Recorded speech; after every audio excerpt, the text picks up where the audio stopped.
गरीब साध साध सब नेक हैं, आप अपनी ठोरे। जो सतलोक ले जाएंगे वो साधु कोई और।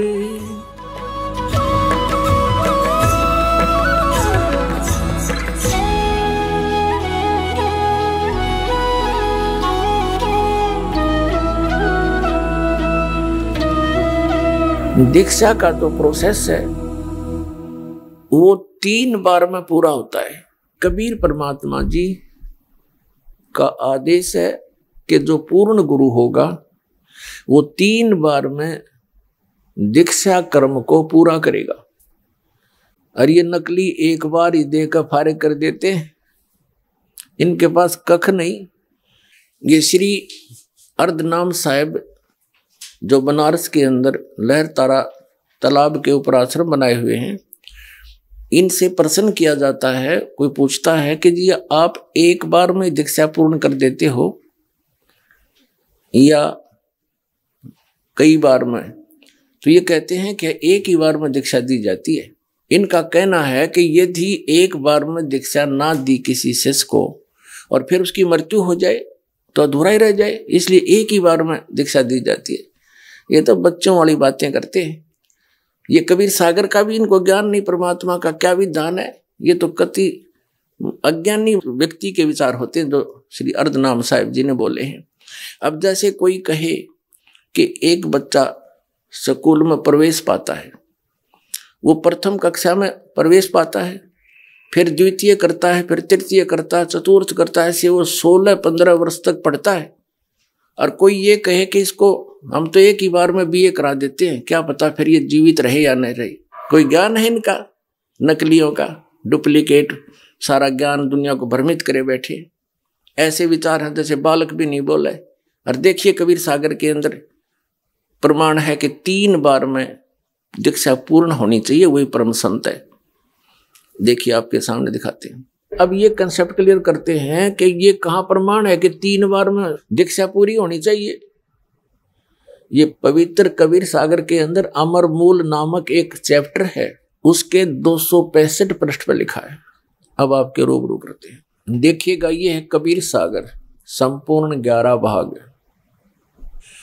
खेमराज श्री कृष्ण दास प्रकाशन, बंबई, संपूर्ण 11 भाग। अब आगे दिखाते हैं आपको। प्रथम खंड कबीरपंथी भारत पथिक स्वामी युगलानंद विहारी द्वारा परिष्कृत। मुद्रक एवं प्रकाशक खेमराज श्री कृष्ण दास, अध्यक्ष श्री वेंकटेश्वर प्रेस, खेमराज श्री कृष्ण दास मार्ग, मुंबई। इतने। ये है अमर मूल 264 अमर मूल। हम 265 पे पढ़ेंगे और ये 265 पृष्ठ है। बोध सागर का साहेब कबीर वचन। तब कबीर अस कै बेलीना, ज्ञान भेद सकल कै दीना। धर्मदास में कहो विचारी, ताते निभ है सब संसारी। अब धर्मदास जी को परमात्मा बता रहे हैं कि अब मैं तुझे सभी संसार के साधकों के लिए आवश्यक जो वस्तु है, ज्ञान है, वो बता रहा हूं। इससे ही सबका कल्याण होगा। देखिएगा। प्रथम शिष्य ओहे जो आई, ताके पान देव तुम बाई। यानी प्रथम बार जब आवे तो उसको पान देना है। पान मीन पेय पदार्थ के द्वारा प्रथम मंत्र देना है। देखना, प्रथम शिष्य ओए जो आई, ताको पान देव तुम भाई। जब देखो तुम दृढ़ता ज्ञाना, ताको कहे शब्द परमाना। अब दूसरी बार में वो सतनाम देना है, शब्द सतनाम। और सतनाम में जब निश्चय पावे, शब्द माही जब निश्चय आवे, यानी उसका खूब अच्छी तरह डिटर्मिनेशन हो जाए, विश्वास दृढ़ हो जाए, भक्ति ठीक पर लग जाए, ताको ज्ञान अगाध सुनावे। फिर आगे क्या ज्ञान दे उसको। अब यहां देखो, फिर क्या कहा परमात्मा ने, यही मति हम तो तुमको देना, और बिरला शेष हो कोई पावे चिन्ना, धर्मदास तुम कहो संदेशा, जो दस जीव ताही उपदेशा, बालक समझाकर है ज्ञाना, तासो कहो वचन परवाना। ये प्रथम मंत्र की तरफ संकेत है।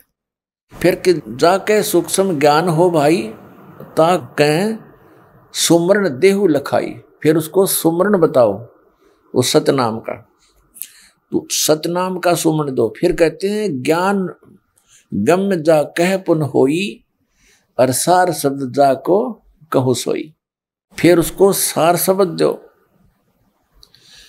तीसरी बार में उसको सार शब्द कहो, सुनाओ, बोलो। आदि नाम हम भाग सुनाया, मूर्ख जीव मर्म नहीं पाया। अब इससे क्या स्पष्ट हुआ? इससे ये स्पष्ट हुआ कि कबीर परमात्मा जी का आदेश है कि जो पूर्ण गुरु होगा वो 3 बार में दीक्षा कर्म को पूरा करेगा। और ये नकली एक बार ही देकर फारिग कर देते हैं, इनके पास कख नहीं। सतनाम सतनाम का गुण गावे और सतनाम का इन्हें कख नहीं पता। तो 3 बार में दीक्षा दी जाती है, आपको प्रमाणित कर दिया। और दास सन 1994 से जब से आदेश हुआ दास को, उसी समय से दे रहा है, यही दान कर रहा है। और यही रियल मंत्र हैं जो मोक्ष मार्ग के हैं। अब ये दामा खेड़ा वाले और दामा खेड़ा से एक काशीदास नाम का एक महंत, उसके विषय में जीवन चरित्र धनी धर्मदास जी में लिखा है कि दामा खेड़ा के वंशजों में चलते चलते कोई पुत्र नहीं हुआ। और इसमें क्या है, इन महंत परंपरा में जैसे ये राजा लोग हुआ करते, रजवाड़े ऐसे बना रखे है कि प्रथम बेटा, पहला पुत्र, ज्येष्ठ पुत्र ही उत्तराधिकारी बनेगा। और उनका फिर पुत्र होया है कोडी। तो उन्होंने क्या किया, काशीदास नाम का एक व्यक्ति महंत पद पे वहां गद्दी पे बैठा दिया, जब तक आगे वंश में कोई आवे तब तक तू बैठा रहे। उनका हो गया फिर लड़का, कुछ दिनों के बाद 5-10 वर्ष महंत बना रहा, वो गद्दी लेकर भाग गया वहां से। खरसिया में जाकर उन्हें गद्दी स्थापित कर ली, आप पे बैठ गया, चिमटा गाड़ गए। उस खरसिया से चली हुई गद्दी का एक भाग, एक शाखा लहर तारा सदगुरु प्रकट स्थल काशी बनारस में एक बहुत बड़ा आश्रम बना लिया उन्होंने। और वहां पर वर्तमान में एक अर्धनाम साहेब, एक वहां का महंत है, उनका पूर्व का नाम है श्री विजय शास्त्री विजय। और अब उसने महंत पद प्राप्त होने के बाद नाम बदल लिया अर्धनाम साहेब। तो ये सभी कौन सा नाम देते हैं? दामा खेड़ा वाले। दामा खेड़ा से चली है खरसिया वाली गद्दी, और उस खरसिया वाली गद्दी से ही आए हैं लहर तारा तालाब सतगुरु प्रगट स्थल के ऊपर उन्होंने आश्रम बना रखा है। इनसे पहले थे वो मुकंदमणि नाम थे, और ये है अर्धनाम साहेब, पंत श्री अर्धनाम साहेब। तो ये क्या नाम देते हैं? अब ये बिजली गिरी कैसे, ये नाम कहां से शुरू हुआ? कबीर सागर में जो वाणी लिखी है वो उस सतनाम और 5 नाम की और सार नाम की महिमा लिखी है। इन्होंने वो पूरी आरती सेलेक्ट कर ली, वह आरती सी पढ़ते हैं डेली। ऐसे ही गीसा पंथ के अंदर एक पूरा शब्द है गीसा दास जी का, उसमें लिखा तो ये है कि ऐसा कर ओम सोम जप ले भाई, राम नाम किया एक माई।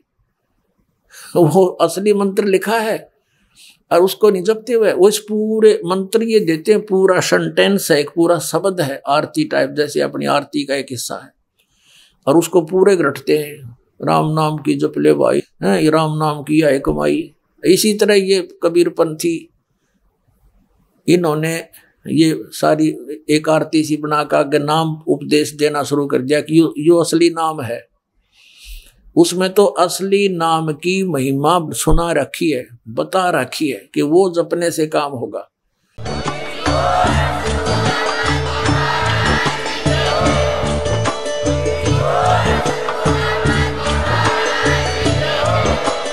आप सुन रहे थे जगत गुरु तत्वदर्शी संत रामपाल जी महाराज जी के मंगल प्रवचन। अधिक जानकारी के लिए विजिट कीजिए हमारी वेबसाइट www.jagatgururampalji.org। संत रामपाल जी महाराज जी के शुभ आशीर्वाद से पूरे विश्व भर में 500 से भी ज्यादा नाम दीक्षा केंद्र हैं, जिन पर संत रामपाल जी महाराज जी द्वारा ऑनलाइन निशुल्क नाम दीक्षा दी जा रही है। अपने नजदीकी नाम दीक्षा केंद्र का पता करने के लिए संपर्क करें 8222880541।